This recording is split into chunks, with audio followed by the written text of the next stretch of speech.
freedom, fear, and the urge to discover something new. These desires and emotions have driven humanity from the fields and caves of Ethiopia to become the planet-conquering species we are today. We choose to do things not because they are easy, but because they are hard. What could possibly be more difficult and challenging than defeating the fear of death and gaining the freedom of flight? This is the story of how we overcame gravity and learned how to skydive. So, buckle up and get ready to learn why some people live an inch from death. In this video we will explore the journey of skydiving as it transformed from a military technique to a worldwide sporting phenomenon. Let's go! The first recorded attempt at skydiving was in 1783 when a part brave, part foolish Frenchman named André Jacques Scarnerin jumped from a hydrogen balloon at an altitude of 3,000 feet. He was a pioneer of balloon flight and wanted to test his invention, a silk parachute that he designed himself. His parachute had no vent to control his descent, so he was at the mercy of the wind and gravity. He landed safely in a field near Paris but reportedly suffered from severe nausea and dizziness. He later improved his parachute design by adding a vent and performed many more jumps, becoming the first professional skydiver in history. He also inspired many others to follow in his footsteps, such as his wife, Jeanne Genevieve, who became the first female skydiver in 1798.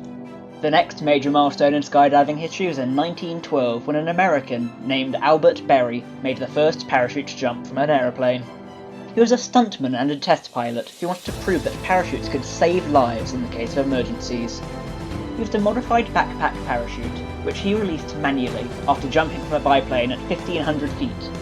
He landed on a military field in Missouri where he was greeted by a crowd of curious spectators. He later said the jump was the greatest thrill of his life, and that he felt like a king when he touched the ground.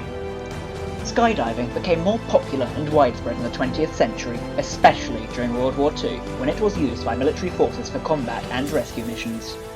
Parachute technology also improved, allowing for more control and accuracy in landing.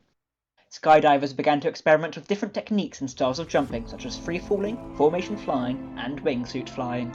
Free-falling is when skydivers delay opening their parachutes until they reach a certain altitude, allowing them to experience the sensation of flying and performing maneuvers in the air.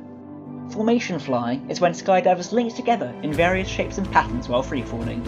Wingsuit flying is when skydivers wear special suits that have wings between their arms and legs, enabling them to glide horizontally and cover long distances. One of the most famous skydivers of all time was Joseph Kittinger, who in 1960 set the world record for the highest, longest and fastest skydive ever. He was part of a US Air Force project called Excelsior, which aimed to study the effect of high-altitude flights on humans.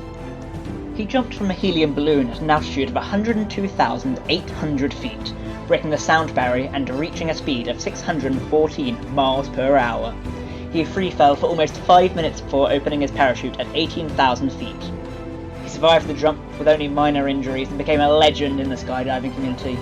His record was only broken in 2012 by Felix Baumgartner, who jumped from 128,100 feet and reached a speed of 833 miles per hour.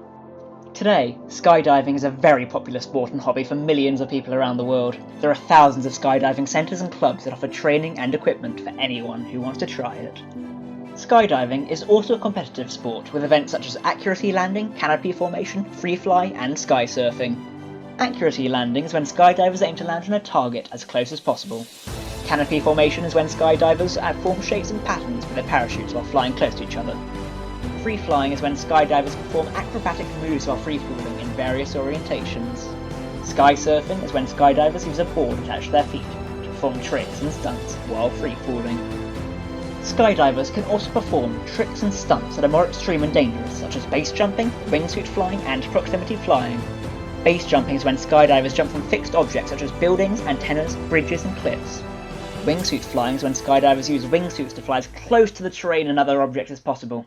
Proximity flying is when skydivers use wingsuits to fly through narrow gaps and openings in the landscape. These stunts are very risky and require a lot of skill and experience. They are not recommended for beginners or amateurs. So, there you have it, the history of skydiving. As you can see, skydiving is not just a crazy adrenaline rush, it's also a fascinating and evolving art form that challenges the limits of human potential. It's a way of expressing yourself, exploring the world and having fun. If you enjoyed this video, I think you'll love this one on the history of coffee, where we explore its amazing journey from its origins in the 9th century to today. Thank you for watching, and goodbye.